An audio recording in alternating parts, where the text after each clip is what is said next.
Hola. Desde el Monte de los Olivos, Jesús contempla Jerusalén, rodeada de belleza y paz, especialmente durante la Pascua, cuando muchos peregrinos han llegado para celebrar. La ciudad, con sus majestuosos templos y edificios iluminados por el sol poniente, simboliza el orgullo y la historia de Israel. Sin embargo, Jesús, al ver la ciudad, llora. Jesús no derramaba lágrimas por sí, aunque él se encontraba en el Getsemaní, el escenario de su próxima agonía, que ya no estaba tan distante, y el Calvario, el lugar de su crucifixión. Pero no eran estas las escenas que ensombrecían esta hora de alegría. Lloraba por los millares de habitantes de Jerusalén, sentenciados a la destrucción. Y así iniciamos este resumen del capítulo 1 del conflicto de los siglos, titulado El destino del mundo revelado. También la otra versión, El destino del mundo predicho. Los primeros párrafos de este capítulo nos hablan acerca de la reflexión sobre el pasado y el futuro. Jesús recuerda la historia de Jerusalén y los sacrificios en el monte Moriah, las profecías dadas, y cómo fue un lugar de gran significado espiritual. A pesar de la celebración y la alegría en la ciudad, Jesús está triste porque ve el futuro de destrucción y sufrimiento debido a la dureza del corazón y rechazo de la gente. Aunque él sabe que enfrentará el Getsemaní, la crucifixión y una gran agonía, su mayor tristeza proviene de la pérdida espiritual de Jerusalén y su rechazo a la salvación. Jesús se encuentra reflexionando de cómo Israel, a pesar de ser tan bendecido, ha resistido a la gracia de Dios y ha caído repetidamente en la apostasía. A pesar del rechazo y las burlas, Dios envía a su Hijo como el último intento de salvar a su pueblo. Durante 3 años Jesús hizo el bien, sanó a enfermos, predicó el Evangelio y, claro, libertó a todos los oprimidos por el diablo. Sin embargo, vemos el rechazo y sus consecuencias. Al rechazar a Jesús y su mensaje, resultó en la pérdida de la protección divina, llevando a la destrucción de la futura Jerusalén. La visión profética de Jesús abarcó siglos, viendo tanto las causas como las consecuencias de la apostasía de Israel. Este pasaje nos muestra la profunda compasión y tristeza de Jesús, no solamente por los sufrimientos personales que estaba por enfrentar en Getsemaní, sino por la ruina espiritual de su pueblo y esa ciudad que tanto había sido amada y bendecida por Dios. Jesús cita: Jerusalén, Jerusalén, que matas a los profetas. ¿Cuántas veces quise juntar a tus hijos y no quisiste? Y subraya ese anhelo de Jesús de proteger y reunir a su pueblo a pesar de su resistencia. Jesús resalta en este capítulo que Jerusalén, y en un sentido más amplio la humanidad, ha rechazado a los mensajeros de Dios y al mismo Cristo, y esto conduce a la destrucción inevitable. También podemos reflexionar sobre la dureza del corazón y la incredulidad que llevó a la desolación de Jerusalén. Jesús se conmueve profundamente por el sufrimiento humano y desea salvar a todos, aunque pocos buscan la salvación. Su llanto muestra la gravedad del pecado y el gran costo de la transgresión a la ley de Dios. Jesús ve que el rechazo a la ley de Dios por parte del mundo cristiano tendrá consecuencias similares a las que enfrentó Jerusalén. Otro de los subtítulos que encontramos a medida que estudiamos este maravilloso libro, este importante capítulo, es acerca de la magnífica Jerusalén, su templo condenado. Nos dice que la profecía de la destrucción del templo es como resultado del rechazo del divino. La historia del templo refleja la importancia histórica y espiritual que era el templo de Jerusalén desde su construcción hasta su destrucción. De hecho, el profeta Ageo habla sobre la gloria del segundo templo, cumplida en Jesús, quien era la verdadera gloria del templo. Jesús predice la destrucción completa del templo, lo que asombra a sus discípulos, y estas palabras subrayan la transitoriedad de los esplendores terrenales ante el juicio divino. Al salir Jesús del templo, le dijo a uno de sus discípulos: Maestro, mira qué piedras y qué edificios. Jesús respondiendo, le dijo: ¿Ves estos grandes edificios? No quedará piedra sobre piedra que no sea derribada. Lo primero que vemos aquí es la confusión de los discípulos. Los discípulos creyeron que la destrucción de Jerusalén coincidiría con la venida de Cristo, liberando a Israel del yugo romano, recordando que los discípulos pensaban que Jesús vino a establecer un reino terrenal. Entonces ellos preguntaron a Jesús sobre el momento que ocurrirán estos eventos. Jesús entonces empieza a velar, ¿no? Esa profecía velada. Jesús predijo tanto la destrucción de Jerusalén como eventos futuros más lejanos.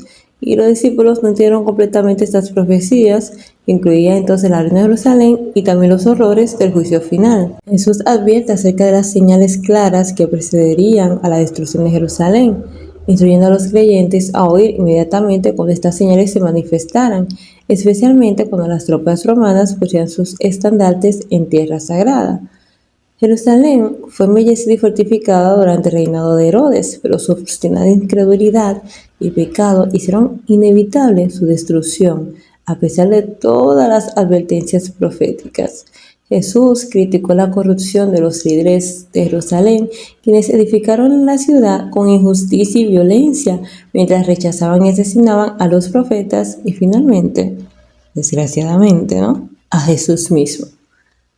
Dios mostró paciencia con Jerusalén incluso después de rechazar a Cristo, ofreciendo misericordia a través de los apóstoles. Sin embargo, la persistente incredulidad y la persecución de los discípulos sellaron su destino. Cuando Jerusalén rechazó la última oferta de misericordia y persiguió a los discípulos, Dios retiró su protección. La ciudad y la nación cayeron bajo el control de Satanás, desatando una violencia y destrucción interna sin precedente.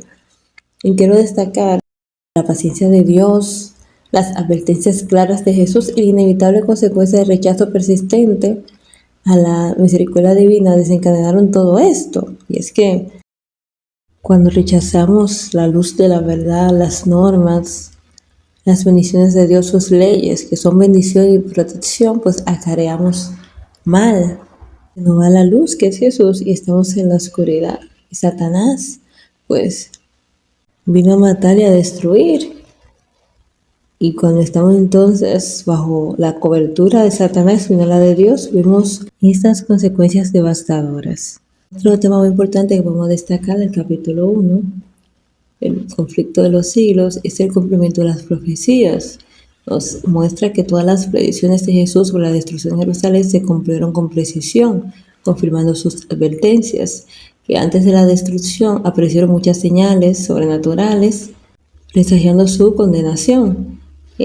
Hubo un llamado profético que fue que durante 7 años un hombre advirtió constantemente sobre la inminente destrucción de Jerusalén, recorriendo las calles y proclamando calamidades.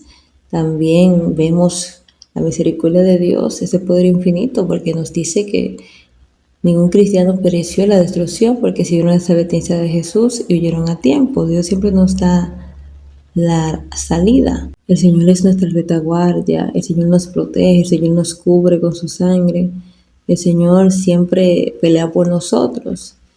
Por eso es que nos enseña tantas enseñanzas y experiencias, porque quiere que nos vaya bien, porque quiere que tomemos consejo, y así como estos cristianos no perecieron porque se llevaron de las advertencias y fueron obedientes, que también nosotros podamos hacerlo así al final de los tiempos. Vemos la destrucción por hambre y violencia, y nos dice que durante el sitio de Jerusalén por Tito, la ciudad sufrió terriblemente por el hambre, la pestilencia y la violencia interna. La rivalidad entre las facciones internas también empeoró la situación, y que estas extremas condiciones que pasaron durante este sitio, vemos también el canibalismo, ¿no? Cuando vemos personas comiendo otras personas por el hambre, dice que fueron esas profecías que ya habíamos visto en Isaías y Lamentaciones que podemos ver aquí en pantalla. La tortura y la crucifixión, vemos que los romanos crucificaron a centenares de judíos cada día, llenando los valles de cruces en cumplimiento a la imprecación del pueblo en el juicio de Jesús. También se nos habla del esfuerzo de Tito para salvar el templo, pero sus órdenes fueron ignoradas y el templo fue incendiado y destruido, cumpliendo así la profecía de que no quedaría piedra sobre piedra. Así es, Tito y sus oficiales intentaron salvar el templo, asombrados por su esplendor. A pesar de esos esfuerzos y los del centurión Liberalis, la furia y codicia de los soldados prevalecieron. También vemos cómo este soldado romano inició el incendio del templo, resultando en su completa destrucción.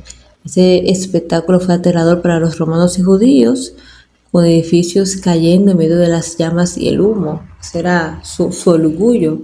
Ellos nunca pensaron pues que iba a ser destruido. Fue una decepción, fue algo para recordar. También carnicería dentro de los muros. Nos dice la historia que dentro de la ciudad la matanza fue aún más horrorosa. Dice que hombres, mujeres, jóvenes, viejos, soldados, sacerdotes, todos fueron asesinados en una matanza horrible. No sé si se acuerdan cuando Jesús fue donde Lázaro y estaba llorando y las personas decían, wow, mira cuánto lo amaba porque está llorando por él. Y siempre nos hacemos la pregunta, pero ¿por qué lloraba Jesús por Lázaro si lo iba a resucitar? Pero el Espíritu de Profecía nos explica un poquito más que cuando Jesús lloraba por esto mismo que estamos estudiando ahora, por todas esas personas, ¿no? De Jerusalén que iban a perecer, que iba a perecer sus almas, que no quisieron aceptar a Jesús, que no quisieron pedir perdón por sus pecados, no quisieron obedecer sus mandamientos correctamente y lo despreciaron, rechazaron y siguieron en su rebelión y rebeldía constante. Jesús lloraba por todas esas almas que perecieron. Jesús nos ama, se preocupa por nosotros y le duele nuestro sufrimiento y le duele que nos perdamos porque Él vino a entregarse por nosotros para que nosotros tengamos vida, para que tengamos un futuro de esperanza. Y de esta manera fue castigada aquella imprecación terrible pronunciada ante Pilato. Recaiga su sangre sobre nosotros y sobre nuestros hijos. Ellos no se imaginaron que eso iba a suceder, pero es un ejemplo que el Señor quiere mostrar cuando nosotros prometemos cosas y como las palabras no se las lleva el viento, son de bendición o de maldición. Pues se cumplieron las palabras de Jeremías 26:18. Dice que tanto la ciudad como el templo fueron arrasados hasta sus fundamentos, y el terreno en el cual está edificada la casa santa fue arado como un campo de cultivo. Después de la destrucción del templo, la ciudad entera cayó en poder de los romanos. Los dirigentes judíos abandonaron sus torres impenetrables y Tito declaró que Dios lo había entregado en sus manos, pues ninguna maquinaria, poderosa que fuera, pudiera haber prevalecido contra tan estupendas fortalezas. Más de 1 millón de personas prevalecieron. Los que sobrevivieron fueron conducidos cautivos, vendidos como esclavos, arrestados a Roma, arrojados a las bestias salvajes de los anfiteatros o esparcidos como errantes peregrinos por la tierra. Los judíos habían ya colmado la copa de la venganza y en todas las desgracias que siguieron a su dispersión estaban recogiendo la cosecha que sus propias manos habían sembrado. Oseas capítulo 13, verso 9 nos dice: es tu destrucción, oh Israel, el que estés contra mí, porque has caído por tu iniquidad. A menudo los sufrimientos son considerados como un castigo ordenado directamente por Dios. De este modo el gran engañador trata de disfrazar su propia obra, debido a un rechazo caprichoso del amor y la misericordia de Dios, esa protección divina. Los judíos habían hecho que la protección de Dios le fuera retirada. Así que también la Biblia nos advierte que nosotros, cuando cometemos ese pecado imperdonable contra el Espíritu Santo, que el Señor nos llama, nos ala con cuerda de amor y nos ofrece misericordia más misericordia, pero nosotros seguimos rechazando. Así el pueblo judío rechazó hasta tal punto que se quedó sin esa protección divina. Vemos también que no podemos saber cuánto debemos a Cristo por la paz y la protección que ahora disfrutamos.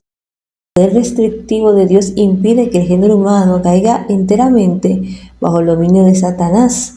Aún el desobediente y el desagradecido tiene mucha razón para agradecer a Dios por su misericordia, pero cuando los hombres traspasan los límites de la tolerancia divina, la protección desaparece. Dios no actúa nunca como el verdugo de la sentencia contra la transgresión. Él deja que los que rechazan su misericordia cosechen aquello que han sembrado. Cada rayo de luz rechazado es una inferible semilla que produce una cosecha. El Espíritu de Dios, persistentemente resistido, al fin se retira.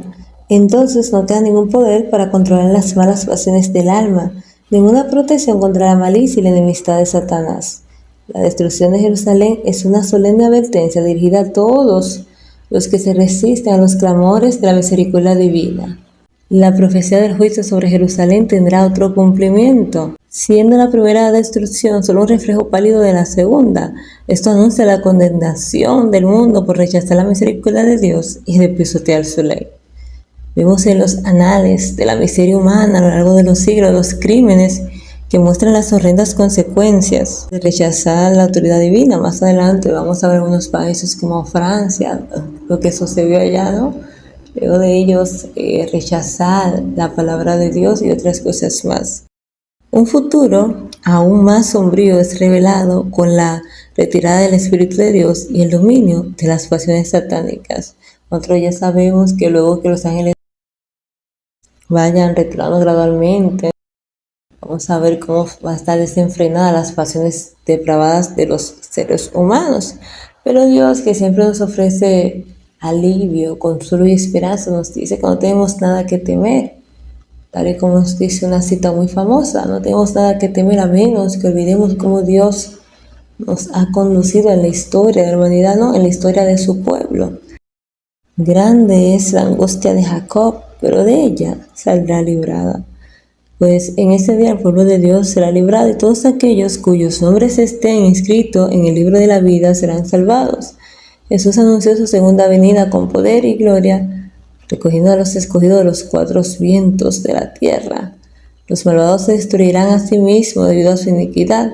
La manifestación de la gloria del Señor será un fuego consumidor para aquellos degenerados por el mal. Jesús advirtió sobre su segunda venida dando señales en el sol, la luna y las estrellas, señales que según hemos visto ya se han cumplido, así como angustia entre naciones. Aquellos que presten atención no serán sorprendidos por ese día, pero los que no velan serán tomados desprevenidos, ya saben, como un ladrón en la noche.